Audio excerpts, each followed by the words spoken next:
Archives review, episode 20 in particular. This episode is a very interesting one because we get to have part 2 of Father Edwin's statement, which I think is super duper cool. And this one's called Desecrated Host, for reasons that you all will know like a little bit later in the video. If you've already watched or listened to the podcast, it's absolutely amazing. We'll review some of those key points of the episode. So to get into it, he gives us the date again, which is May 30th of 2011, but he talks about like this presence that's inside of him because he has like these hallucinations. He's like, where are they coming from? He feels like there's actually something inside of him. His muscles twitch a lot, like it feels like his body moves without him wanting it to move. So felt like he got this demon from Bethany, and he said that every time he tried to pray, even when he tries to say Jesus, he ends up just saying J, and then he stops because like this like hole forming in his throat.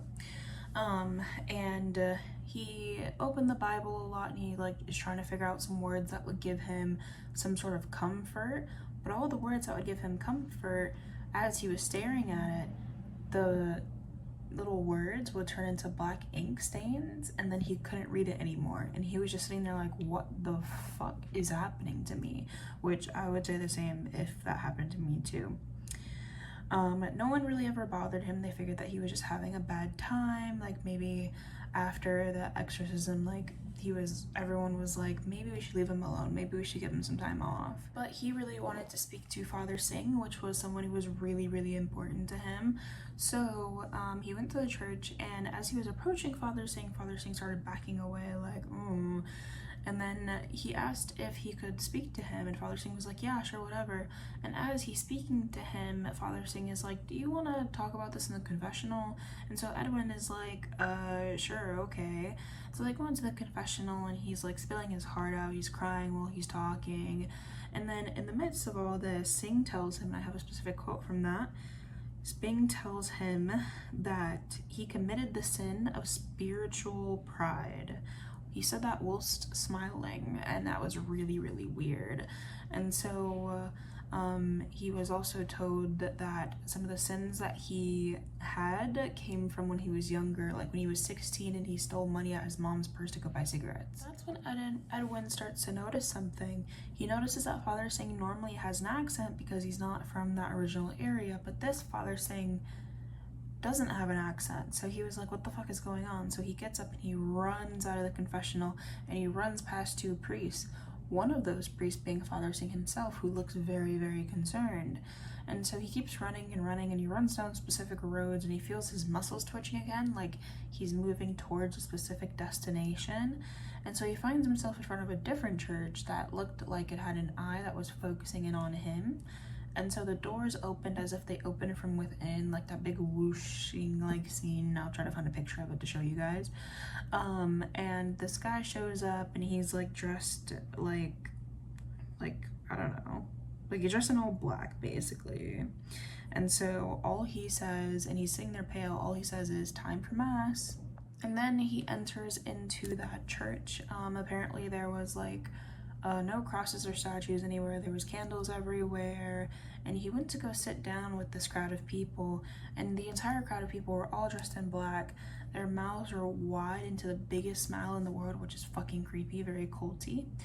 And so the bell rang for the start of the mass, and all of the rows of people just sat there extremely quiet. An incense, he said, filled the room, in a very familiar scent but foreign at the same time, which I was like, I don't understand that, but we'll just keep going with it.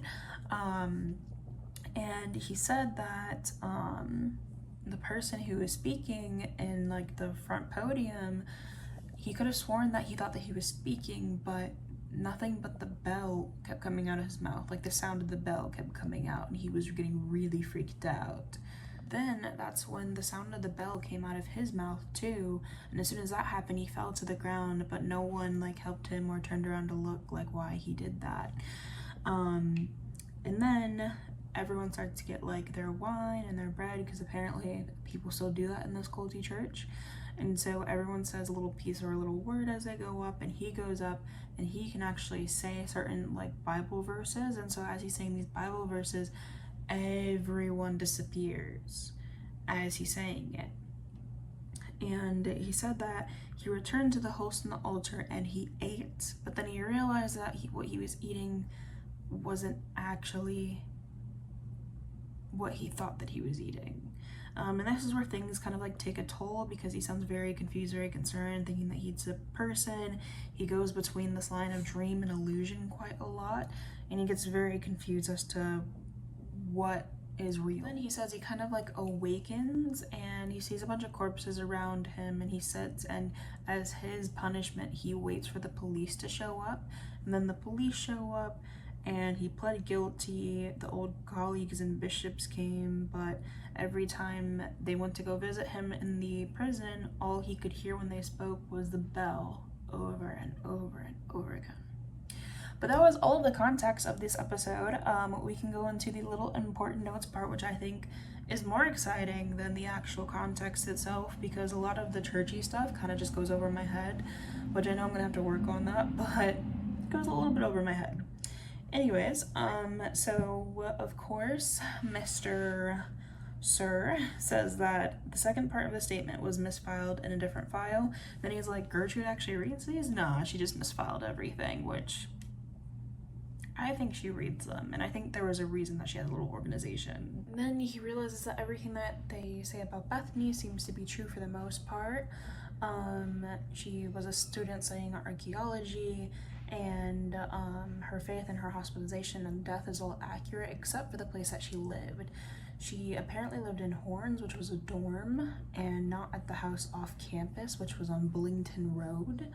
And apparently she attacked a porter with a knife, not a housemaid or her roommates. And the house on Bullington Road apparently should not have been occupied either. And then apparently the colleagues were going to talk to the bishop about getting Edwin some help before the entire thing happened, but of course he got incarcerated, so everything was kind of just like, oh, don't know what to do now. And then Edwin apparently was wearing a butler's apron when everyone came in, or a butcher's apron, sorry. And he had two students tied up to a chair.